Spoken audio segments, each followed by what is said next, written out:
Bismillahirrahmanirrahim. Assalamualaikum warahmatullahi wabarakatuh dan selamat sejahtera saya ucapkan. Saya, Haninahtul binti Kuyung, akan membentangkan kajian tindakan saya yang bertajuk Kat Tingkap Jawi.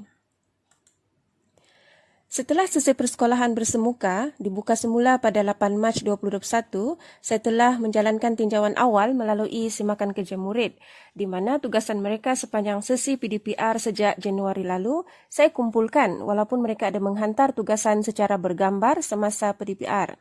Saya dapati banyak latihan jawi mereka yang tidak berjawab ataupun dijawab oleh orang lain, mungkin kakak atau abang mereka. Saya juga memberikan latihan bertulis di dalam bilik darjah dan lembaran kerja untuk dibawa pulang dan disiapkan di rumah. Saya mendapati murid-murid saya pertama bermasalah dalam membezakan bentuk huruf dan bunyi huruf antara huruf Jawi dan huruf hijaiyah. Kedua, kurang menguasai sifir Jawi dan kaedah menulis Jawi dari kanan ke kiri serta bagaimana menyambung huruf Jawi. Ketiga, gagal menjawab dan menyiapkan latihan atau kerja rumah yang diberikan.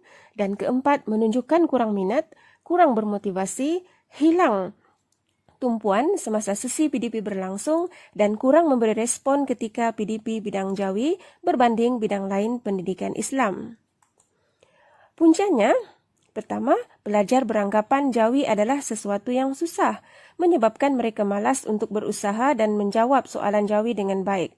Kedua, belum ada kaedah yang mudah dan menarik yang diaplikasikan kepada murid untuk membantu mereka menguasai Jawi. Terdapat 4 fokus utama kajian ini. Pertama, membantu murid mengingat sifir Jawi. Kedua, membantu murid mengingat bentuk huruf di awal, tengah, dan akhir perkataan. Ketiga, membantu murid mengingat huruf merah Abu Zarzat. Dan keempat, membantu murid membina dan menulis suku kata Jawi. Objektif umum kajian ini ialah meningkatkan tahap pencapaian murid dari TP1 ke TP3 Pendidikan Islam tahun 4.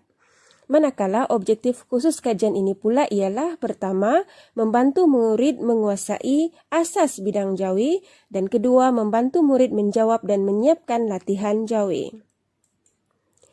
7 orang murid tahun 4 Gemilang SK Lokyuk Telipuk Tuaran menjadi sasaran kajian ini yang terdiri daripada 4 murid lelaki dan 3 murid perempuan. Pelaksanaan kajian. Saya telah melaksanakan tinjauan masalah melalui pemerhatian, simakan ketugasan murid, temu bual, dan soalan secara lisan, serta melihat keputusan ujian diagnostik Jawi. Berdasarkan tinjauan ini, saya mendapati murid tidak dapat menjawab dan menyiapkan soalan Jawi, dan murid tidak menjawab soalan Jawi semasa ujian diagnostik Jawi diberikan. Daripada analisis tinjauan masalah ini, tindakan yang saya laksanakan ialah: pertama, merancang kaedah yang sesuai dan berkesan. Kedua, menjelaskan kaedah kat tingkap Jawi. Ketiga, memberikan lembaran kerja sebagai aktiviti pengukuhan. Keempat, membincangkan jawapan secara dalam talian menerusi panggilan video supaya murid dapat mengenal pasti kesalahan dan terus membuat pembetulan. Kelima, membuat perbandingan keputusan ujian diagnostik awal dengan terkini. Pertama, merancang kaedah yang sesuai. Kat tingkap Jawi diperkenalkan bagi membantu murid belajar sambil bermain. Jika dilaksanakan semasa PDP bersemuka di dalam kelas, murid-murid boleh bersaing menjawab soalan yang diberikan. Ia dicetak untuk kegunaan belajar secara individu. Kat huruf konsonan atau tingkap konsonan mengikut susunan abjad Rumi dan dicetak di atas kertas bersaiz A4.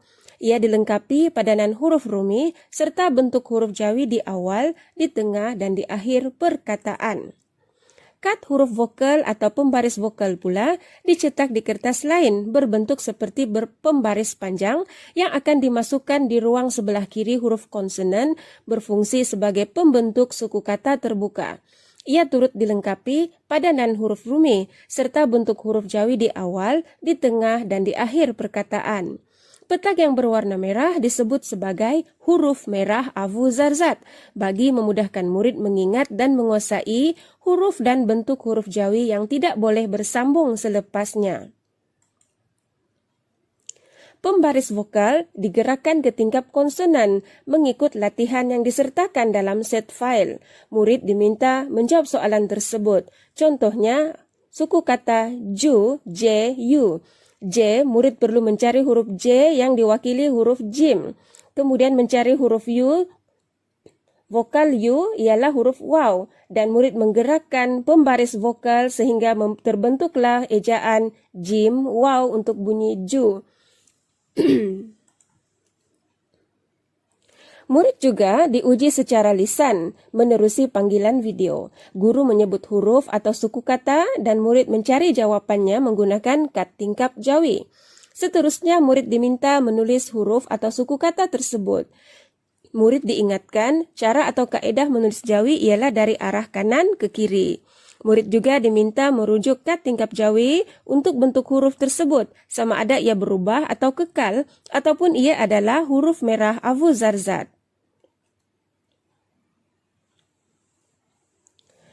Gambar 1 adalah hasil kerja murid.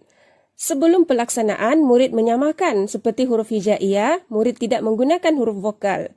Murid tidak menguasai huruf merah Abu Zarzat. Selepas kajian pula ialah murid dapat membezakan antara huruf Jawi dan huruf hijaiyah. Murid dapat mengingat penggunaan huruf vokal Jawi dan murid mengingat penggunaan huruf merah Abu Zarzat. Gambar 2 juga menunjukkan hasil kerja murid sebelum dan selepas pelaksanaan pekajian. Murid menjawab soalan asal siap sahaja dan gagal menyiapkan soalan tersebut. Setelah melaksanakan kajian ini, murid-murid menjawab soalan dengan teliti dan menyiapkan semua latihan yang diberikan. Gambar 3 hasil kerja murid yang menunjukkan penggunaan kad tingkap Jawi menunjukkan peningkatan yang memberangsangkan di kalangan murid-murid yang terlibat. Kita beralih pula kepada analisis data. Jadual 1 menunjukkan data ujian diagnostik Jawi murid, manakala graf 1 adalah graf perbandingan pencapaian ujian diagnostik Jawi. Data ini menunjukkan berlaku perubahan. Walaupun ada murid yang belum melepasi tahap yang saya tetapkan, murid berkeyakinan menjawab soalan dan peningkatan markah semasa ujian diagnostik kali kedua. Jadual 2 menunjukkan peningkatan tahap penguasaan Jawi murid berdasarkan ujian diagnostik Jawi pertama dan kedua yang murid jalani semasa mengikuti kajian ini. Dapat dilihat bahwa berlaku peningkatan TP semasa ujian diagnostik kali kedua.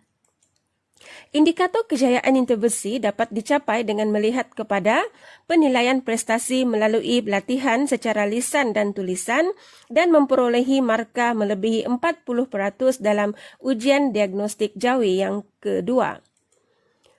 Bagi kajian seterusnya, insya-Allah saya akan melaksanakan intervensi ABC Jawi yang memfokuskan suku kata terbuka dan suku kata tertutup.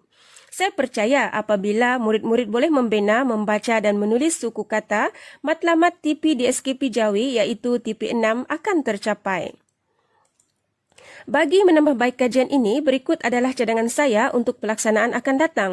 Pertama, menyediakan modul soalan yang lebih menarik dan interaktif yang mudah diakses oleh murid. Kedua, melaksanakan kaedah ini secara kerjasama dengan GPI yang lain untuk dipraktikkan di prasekolah dan tahap 1. Ketiga, kad perlu dicetak menggunakan kertas tebal supaya lebih tahan lasak dan tidak mudah renyuk. Selepas melaksanakan kajian ini, berlaku beberapa perubahan terhadap murid yang dapat dilihat. Antaranya, pertama, murid semakin menguasai kemahiran asas 4M Jawi dengan baik, yaitu sifir Jawi, bentuk huruf, huruf merah Abu Zarzat, serta membina dan menulis suku kata. Kedua, murid dapat menjawab soalan yang diberikan dengan jawaban yang lebih baik. Dan ketiga, tahap penguasaan murid semakin meningkat. Sebagai rumusan, kajian dan intervensi ini berjadi dilaksanakan atas usaha murid serta sokongan dan dorongan pihak ibu bapa. Saya akan mengaplikasikan kaedah ini di dalam bilik darjah apabila sesi persekolahan secara bersemuka dibuka kelak dengan beberapa penambahbaikan seperti yang saya sebutkan tadi kerana kaedah ini jimat, mudah dan berkesan mengajar kemahiran menulis dan membaca. Semoga sedikit usaha ini dapat membuka minda saya sendiri bagi memperbaiki dan meningkatkan lagi mutu pengajaran dan pembelajaran saya. InsyaAllah. Sekian, terima kasih.